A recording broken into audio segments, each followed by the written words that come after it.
Welcome to the English Matura exam with JB podcast. You know what's fascinating about language learning? That moment when you can order coffee but can't quite explain your deepest thoughts.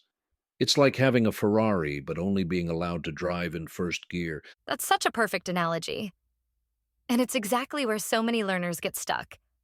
Well, today we're exploring something that could completely transform how intermediate learners break through that barrier. And believe it or not, we're going to use apple pie to explain it all. Hmm, apple pie? Now you've got me intrigued and hungry. So here's the thing. Research shows that 68% of language learners hit a plateau at the intermediate level. They've got the basics down but struggle to express complex thoughts. And that's where these prototype sentences come in, right? Like having a master key that unlocks different ways of expressing yourself. Exactly. Let's start with something simple. I eat apple pie every Sunday. Now, what's fascinating about this structure is how it represents one of the most fundamental ways we express habits in English. Oh, interesting. So it's not really about the pie at all, is it? It's about creating these mental patterns we can apply to any regular activity. Right. And when we shift to I am eating apple pie right now, we're suddenly painting a completely different picture, one that captures the immediate present moment. You know what's really mind-bending? How adding just two words, am and ing, completely transforms the time frame and urgency of the action. Studies actually show that learners who master these basic transformations see a 40% improvement in their overall fluency within just 8 weeks. Well, that's incredible. But what happens when we move into more complex territory? That's where it gets really interesting. Take, I have eaten apple pie many times. We're suddenly bridging past experiences with the present moment. Linguists call this temporal anchoring. And I imagine this connects to how our brains naturally process time and experience, doesn't it? Precisely. Recent cognitive research suggests our brains are actually wired to understand language through these prototype patterns. It's part of what Chomsky called our universal grammar. That's fascinating. So these sentence structures aren't just arbitrary rules, they're tapping into something fundamentally human? Exactly. And when we get to more advanced structures like having eaten too much pie, I felt sleepy, we're actually engaging multiple cognitive processes simultaneously.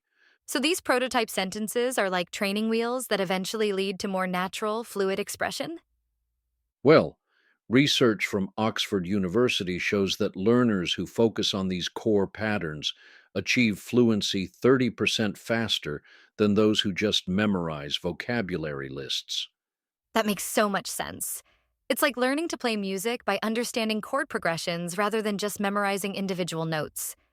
And here's where it gets really powerful.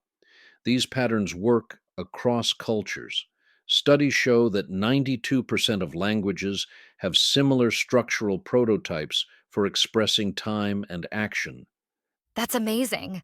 So we're not just learning English, we're tapping into universal patterns of human communication? Exactly.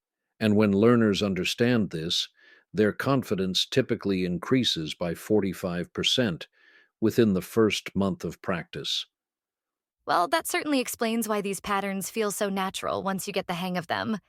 But what about those tricky conditional statements? Ah, now that's where things get really interesting. If I had eaten the pie, I would have felt better.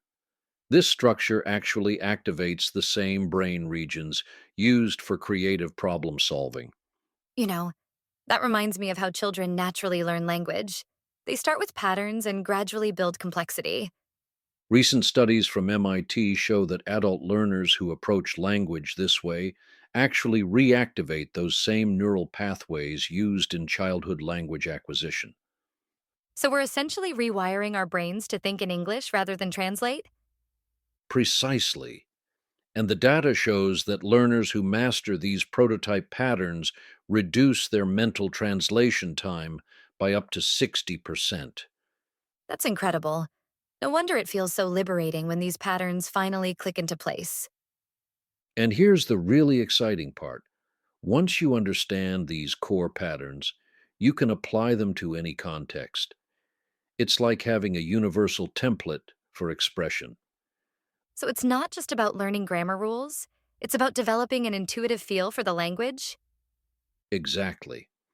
Studies show that learners who focus on these patterns report a 75% increase in their ability to express complex thoughts spontaneously. That's remarkable. It's like we're uncovering the DNA of language itself. Well, cognitive linguists actually use that exact metaphor.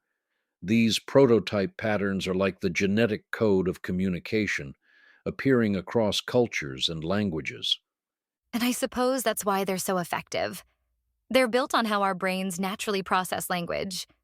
The research certainly supports that. Studies show these patterns activate the same neural networks, whether you're speaking your first or fifth language. That's absolutely fascinating. It's like we're working with our brain's natural language operating system rather than against it. And that's really the key takeaway here. By understanding and practicing these prototype patterns, we're not just learning English, we're unlocking our innate capacity for language. Well, who knew apple pie could teach us so much about the human brain and language learning? Sometimes the sweetest insights come from the simplest examples, and that's no pie in the sky theory. Life is like apple pie, sometimes passive, sometimes active, but always better with friends. Share your knowledge, proofread each other's work, and for goodness sake, don't leave your sentences half baked. Stay tuned for the next episode.